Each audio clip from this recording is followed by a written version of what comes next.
কাচ্চি বিরিয়ানি রান্না করার প্রস্তুতি চলছে।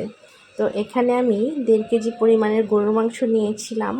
তো ভালোভাবে মাখিয়ে আমি এটাকে প্রেশার কুকারে বসিয়ে দিলাম। আর এইখানে আছে চিকেনটাকে ফ্রাই করব। তো মশলা মাখিয়ে রাখলাম আমি আধা ঘন্টা। এদিকে আমার মাংসটা প্রায় সিদ্ধ হয়ে আসছে। এখন আমি দিয়ে দিব এখানে আলুটা অ্যাড করব। এর জন্য যদি কাচ্চির ভিতরে একটু আলু থাকে বড় বড় করে পিস করা, এটা কিন্তু খেতে ভীষণ মজা লাগে। আমি সবসময়ই কাচ্চি বিরিয়ানি রান্না করলে সেটার মধ্যে আলু দেই। আলুটা আমার বাসার সবাই খুব বেশি পছন্দ করে। আর এই তো এটা ম্যারিনেট করা হয়ে গেছে। তো এটাও আমি ফ্রাই করে নিচ্ছি। আর হলো আমার কাচ্চিটাও রান্না হয়ে গেছে। গতকাল আমার মেয়ের বার্থডে ছিল। তো আমার মেয়ে বায়না ধরেছিল সে বাইরে যাবে, বাইরে কোনো রেস্টুরেন্টে গিয়ে বার্থডে করবে, বাইরে খাবে। তো আমি আসলে গরমে বাইরে যেতে চাইছি না, বাইরে যেতে ভালো লাগতেছিল না। প্লাস হলো ছোটো বাবু বাইরে গেলে খুবই দুষ্টামি করে, খুবই বিরক্ত করে, কোথাও যেয়ে আসলে এর জন্য শান্তিও লাগে না। তো আমি ভাবছি তুমি কি খাবা আমাকে বলো, আমি তোমাকে বাসায় সেটা করে দিব। তো কাচ্চি খেতে চেলো। আর সাথে চিকেন ফ্রাই, যেটা আমার বড় মেয়ের খুব বেশি পছন্দ। আর ও এই সব খাবার দাবারই আসলে বেশি খায়।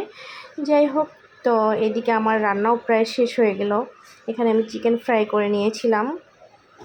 আর আমার বাচ্চারা কিভাবে হ্যাপি থাকবে সব সময় আমি এবং আমার বাচ্চার পাপা সব সময় আসলে খেয়াল রাখি, ওরা কি পছন্দ করে কি না করে। দুইজনই আসলে ওদের দুইজনের প্রতি খুবই আমরা টেক কেয়ার করি। যাই হোক, তো এদিকে ওর পাপা একটা বার্থডে বেলুন নিয়ে আসছিল, যে এটা হ্যাপি বার্থডে লেখা আছে, এটা ওয়ালে লাগানোর জন্য। তো এটা কোনোভাবেই আমার পুচু লাগাতে দিচ্ছিল না, একদম নষ্ট করে দিচ্ছে। যতবারই লাগানো হয়েছে 1 ঘন্টা এটা নিয়ে ট্রাই করেছি লাগানোর জন্য, বাট কোনোভাবেই পসিবল হয়নি, সে এটা নষ্ট করেই দিবে। যাই হোক, আর এগুলো একটু সুন্দর করে ডেকোরেশন করার জন্য আমি ছোট বাবুটাকে আর ওর পাপাকে এক রুমে বন্দি করে রেখেছিলাম, কারণ বাবু অনেক বিরক্ত করতেছিল, কোনোভাবেই এগুলো রেডি করতে দিচ্ছিল না। তো যাই হোক, তারপরে আমি আমার বড় মেয়েকে বললাম একটু ছবি তোলো, ফুলটা একটু হাতে নাও। ফুলটা ওর জন্য আমি নিয়ে আসছিলাম, ওকে আমি গিফট করেছিলাম ফুলটা, কারণ ও ফুল বেশি পছন্দ করে। তো এই তো ওকে একটু বলেছি এভাবে করো ওভাবে করো, একটু ছবি নাও। ছবি নেওয়া শেষ হয়ে গেল। এখন কেক কাটার পালা। তো ফাইনালি আমার পুচু চলে আসছে। এখন কেক কাটছে তারা 3 জন, আর আমি ভিডিওতে ছিলাম, আমি ক্যামেরাম্যান। এই তো কেক কেটে তার পাপাকে খাইয়ে দিচ্ছে, বোনকে খাইয়ে দিচ্ছে। আর আমি তো অলওয়েজ ক্যামেরাম্যান থাকি, আমার কপালে কখনোই কেক কাটা জুটে না। জাস্ট আমার বার্থডের কেকটা আমি নিজে কাটতে পারি। আর এখন আমাকে খাইয়ে দিচ্ছে।